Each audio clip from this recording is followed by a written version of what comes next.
Outlander has finally returned after just over a year's hiatus. Season 7 Part 2 landed on our screens with Episode 9, and it's safe to say that the long-awaited arrival was definitely worth it. With Jamie, Claire and Ian going back to Scotland and reuniting with Jamie's family, Brianna being left on her own in the present timeline, and Roger and Buck going back in time, but to the wrong time period to look for Jeremiah after they believed Rob Cameron took him. Issues are definitely arising for every character that's in the show. So with that, let's jump into the episode and break down all that there was to take away from it. Here is Outlander Season 7 Episode 9 Ending Explained. Just to let you know, this video will contain spoilers. Jamie and Claire. The title of this episode was called Unfinished Business, and that was the very thing that was at the heart of Jamie's story with his return home to Scotland. He left for America several years ago, and when he did, there were a lot of unresolved issues that he had. So with him being back home in Scotland, there was one issue at the top of his list that he wanted to address. This was with his previous wife, Lauher. He had a stepdaughter called Joni, and she wanted to become a nun. However, Lauher wasn't allowing her to do so. This was also paired with the fact that Lauher wanted to marry Joey, but she couldn't, because if she did, then it would mean that she'd lose the land of Balrigan, as it was in Jamie's name. When Jamie visited her, he saw the resentment that she held towards him, and the fact that he did leave business unfinished. But he also saw the value in a good relationship, and the fact that one partner should need the other, and that's what she now had with Joey, and what he had with Claire. With Jamie wanting to do the right thing, he wed both Joey and Lauher, and also signed over the land of Balrigan to the both of them, as long as Joan could go off and become a nun like she wanted to, something which her mother obliged with. So the business that he had was then essentially marked as resolved, and he no longer had that weight on his shoulders of his past life. He could now focus on caring for Ian in his dying days. With regards to Claire, she also had some business that she wanted to complete, and that was in telling Jamie and Ian's family that she wasn't from that time period, and that she was actually from the 20th century. This occurred because Ian's brother was going to be going off to France, and she wanted to warn him about the French Revolution, which was set to occur in around a decade's time due to the inspiration of the American Revolution. This makes me wonder if Outlander is going to delve into this territory and time period. I kinda hope that it does, because that would be really interesting to see being depicted on screen. Right at the end of the episode, we saw that Claire and Jamie were separated. They received a letter from Lord John saying that they needed Claire's help in Philadelphia because his nephew Henry was wounded in battle, and that Claire would be the only person that would be able to save him due to her knowledge from the future. So she made the decision to go.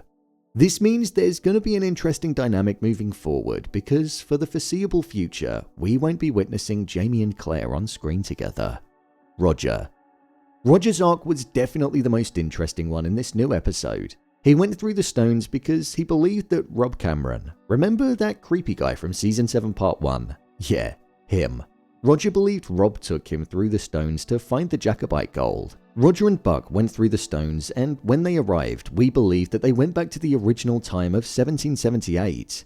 However, when Roger went knocking on the door at Lallybrook, it was made to look like it was going to be Jamie that answered the door. However, it was in fact Jamie's father, Brian, showing that Roger had ended up in a generation before, most likely around 1739 or 1740. During this scene as well, we also saw young Jenny being present in the home, but the young Jamie wasn't there as he was studying in France. This then begs the question on if Rob and Jem actually ended up there. When Roger was speaking with the locals, it was said that there was a strange-looking man wandering around the Highlands with clothes and boots like they'd never seen before. So this showed that it could well have been Rob.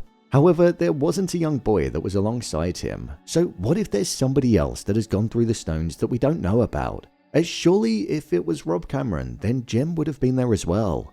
Roger is obviously deeply concerned, and he's holding onto the Tufty Club badge and scarf with everything that he has, as it's what's reminding him of his son. But it doesn't seem like he's any closer to finding him after this episode. The final time we saw Roger, he knocked on a door, and we saw Gillis Duncan, a character that has previously appeared in earlier seasons of Outlander and is also Buck's mother.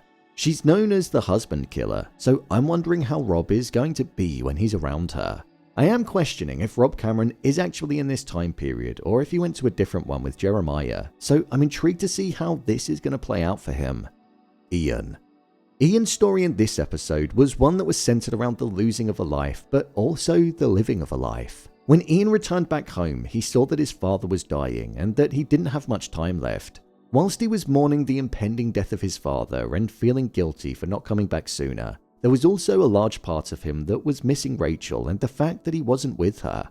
Ian didn't plan on going back to America to be with Rachel, but those were his father's dying wishes for his son, for him to go out and live his life and to enjoy it, because that was what would give him great joy and allow him to pass away peacefully. There was also a really emotional moment where Ian bid farewell to his son. He'd barely moved all episode, but he mustered up the strength to say goodbye. They both looked at each other and didn't say a word. But what this represented was the last time the father and son would look each other in the eyes. It was goodbye, and it was so powerful to see. I also thought another powerful moment was when Ian told his father, who was also named Ian, that he named his son Ian, showing the value and love that he had for his father. Bree. There wasn't much of an inclusion of Bree in this episode, but what we did see was her driving back from the Stones just after Roger and Buck went through them, and she was in tears on her way back home. That was literally it. During the opening scene, as Jamie was voicing over a letter that he'd written for Bree, he said a line that implied that she had strength because he knew that she had Roger and her family by her side. However, that was obviously not the case, as Roger was in a completely different time period now. So the strength that she did have was now gone. Roger was away and Jeremiah was missing. It was alluded to in part 1 of the season that Amanda had this connection to the Stones and to Jeremiah in a supernatural way. So I'm wondering if this is going to be explored more as the season develops, and it might help them in finding Jeremiah. If Rob Cameron isn't in that past timeline though, that does still mean he's out there somewhere. So Bree best watch her back. My review of the episode. I thought this was a strong return to the show. I'm so glad we got an hour-long episode. I feel like that's kind of the least we deserved for having to wait over a year for the second part of the season. With Roger going back in time to 1740 and us seeing younger versions of the characters and seeing different family members, I'm starting to wonder how if what Roger is going to be doing will somehow influence the future in any way. It was mentioned briefly by Roger that he feared what would happen if Buck died before his time in 1778. He questioned if he would ever exist at all, so I think the stakes are going to be higher with the fact that they've gone back in time even further and are influencing things.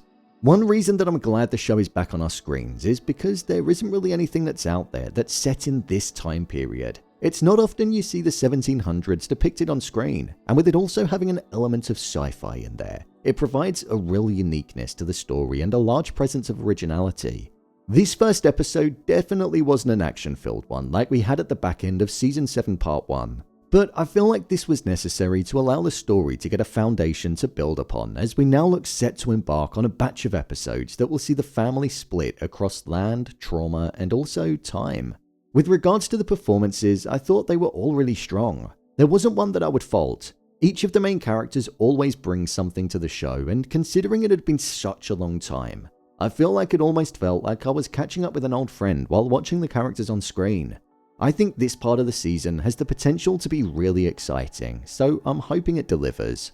So, there you have it. Outlander Season 7 Episode 9 Ending Explained.